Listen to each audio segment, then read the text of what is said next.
Hello, Thorsten. My name is Alexia and I'm an analyst at Club Estate. Marcus has set the stage before and has touched on the macro side and also explained why Switzerland is an essential part in everyone's portfolio. I would be curious to understand how this translates into the actual portfolio building. So let's have a look at the decision logic behind and also maybe add an behavioral edge. So in today's hunt for safety, looking at real assets like real estate is inevitable. Should we then stop viewing these real assets as a simple return booster and maybe define them more as a core stability anchor that every modern portfolio needs? Yes, I totally agree. Whether you get extra return from real estate, that's the hope, but certainly you get stability. Yeah? So in particular, when you buy real estate in Switzerland, that's a rare asset. Everybody would like to have it. I was running big pension funds in Switzerland, and we always had difficulties to find this real estate, even though we were Swiss pension funds. And when you're a foreign investor, it's even more difficult to get it. So my rule would be take what you get.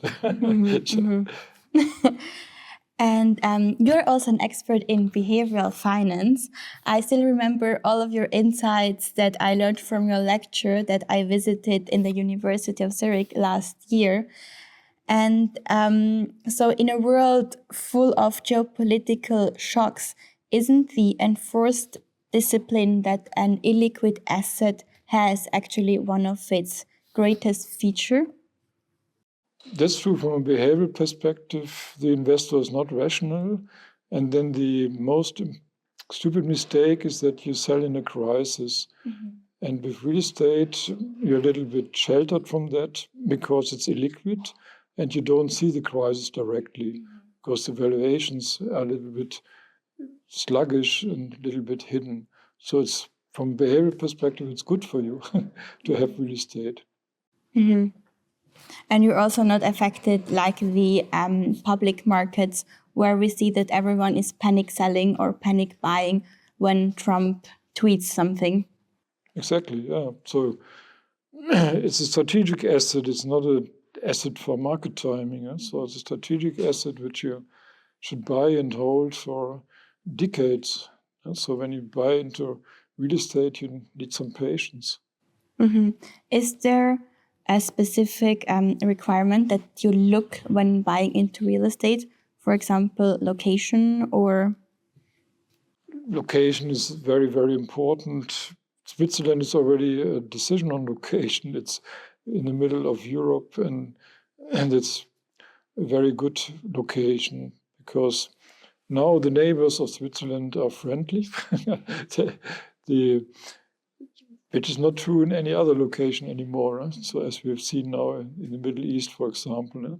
So it's good to have real estate in Switzerland. And within Switzerland, of course, there are cantonal differences, but now every canton, I think, suffers from having enough real estate. And now to my last question. So if you were advising a family office today, what would be your golden rule for building a resilient portfolio that would survive a decade of geopolitical friction? And is there also one principle that is currently underestimated from all of the different institutional investors? Well, the golden rule is not mine. It's a very old rule, 2,500 years old. In the Talmud, this is 1/3 equity, 1/3 real estate, and 1/3 gold. Mm-hmm. And you can do a back test on that portfolio, and it would have been great for the past, and I expect it also to be great for the future. So that's a very simple rule. It's not a complicated rule. The only problem is where to get it.